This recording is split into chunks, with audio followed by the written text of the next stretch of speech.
વૃદ્ધ વડીલ છે દાદા, તમારી ઉંમર કેટલી થઈ? 84 વર્ષ। આ 84 વર્ષે તમારે વેલા 5 વાગે કેમ આવવું પડે દાદા? હું 4:30 વાગે આવ્યો છું। 4:30 વાગે શું કામ આવો છો અહીંયા? બાટલા માટે। બાટલા માટે?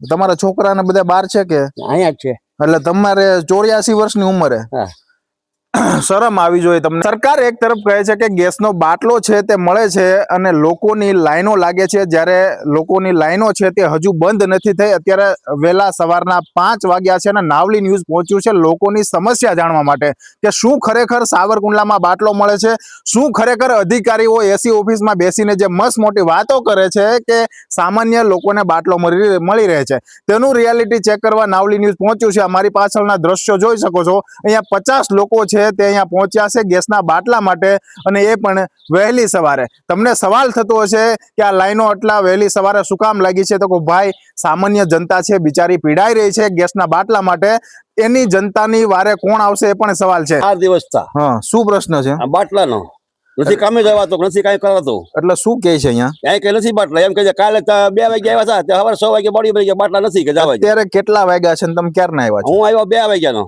2 વાગ્યા? હા, 2 વાગ્યાના લોકોની લાઈન છે સાવરકુંડલામાં ગેસના બાટલા માટે। જો તમે કહી દો કે નથી, અને જો બાટલા આવે છે તો પૂરતા આવે છે, તો શું કાળાબજારી થાય છે? એ પણ એક સવાલ છે।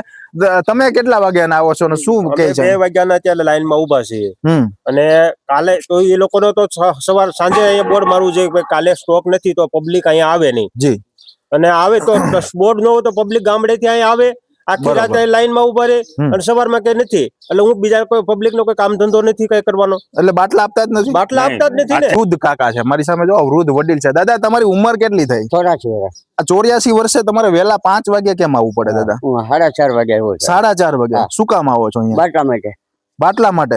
તમારા છોકરાને બધા બહાર છે કે અહીંયા જ છે? એટલે તમારે 84 વર્ષની ઉંમરે શરમ આવી જોઈએ તમને। નાવલી ન્યૂઝ એટલે લોકોની સમસ્યા માટે પહોંચ્યું છે કે એજન્સીને કોણ છાવરી રહ્યું છે, એજન્સી શું હપ્તા આપે છે કે કેમ? આ લોકો 84 વર્ષના ઉંમરના દાદા વડીલ છે બિચારા, એ વેલા 4 વાગે લાઈનમાં ઉભા છે। જો ગેસના બાટલાનો સ્ટોક છે તો જાય છે ક્યાં? કોણ આને એજન્સીને છાવરી રહ્યું છે? અનેક વાર સવાલ ઉઠવા છતાં તંત્રની ઊંઘ છે તે નથી ઉઠતી, કારણ કે સામાન્ય જનતા બસ લાઈનમાં જ ઉભા રહેવા માટે આવે છે। તમારું છેલ્લા 5-5 દિવસથી લોકો રાતના 2-2 વાગ્યા સુધી ગેસના બાટલા લેવા માટે ઉભા રહે છે, પણ છતાંય પણ ગેસના બાટલા લોકોને મળતા નથી। હા, તો કે છે કે ઓનલાઈન કરો છો તો ઘરે આવે છે, એવું કઈ છે? અને ઓટીપી પડે છે ફોનની અંદર નોંધ કર્યા પછી, પણ છતાં પણ ગેસ એજન્સી ગ્રાહકોને બાટલા સમયસર યોગ્ય રીતે આપતું નથી। લોકો રાત દિવસ ગેસના બાટલા માટે ઇન્ડિયન ગેસ એજન્સીમાં લોકો દોડે છે, છતાં પણ એમ કહે છે ગાડી નથી આવી। છેલ્લા 5 દિવસથી તો એવું ગ્રાહકોને બતાવે છે ગેસ એજન્સી તરફથી કે બાટલાની ગાડી આવી નથી, તો ક્યાં બાટલા જાય છે? એટલે આજે આ પ્રેસ નોટ કરનાર પત્રકાર મિત્રોનો પણ હું ખૂબ ખૂબ આભાર માનું છું, ચેનલનો પણ ખૂબ ખૂબ આભાર કે એમની ચેનલ દ્વારા લોકોનો અવાજ તંત્ર સુધી અને ગેસ એજન્સી અને બધી ન્યૂઝ ચેનલના સમાચારો દ્વારા પહોંચાડે, એવી હું ચેનલનો પણ ખૂબ ખૂબ આભાર માનું છું। કાકા, એ તો અમારું કામ છે, અમારી ફરજ છે, કેમ કે આ નેતાઓને અધિકારીઓને જગાડવાનું કામ અમારે કરવાનું છે। એક બેન મારી સાથે છે, મહિલા બિચારા વહેલા આવ્યા છે। બેન, તમે શું કામ અહીંયા આવ્યા, શું કારણ? બાટલા હાટું। કેમ બાટલાનો તમારે શું કહે છે અહીંયા? અહીંયા એમ કે બાટલા ખલાસ ગયા ને એટલા નંબર રોજ આવો છો? અત્યારે 4:30 રોજ આવી છે, મારો 15 દિવસના બાટલો લખાવેલો છે, અને તોય હજી મળતો નથી। અમારે કામે જવું કે અહીંયા આવવું?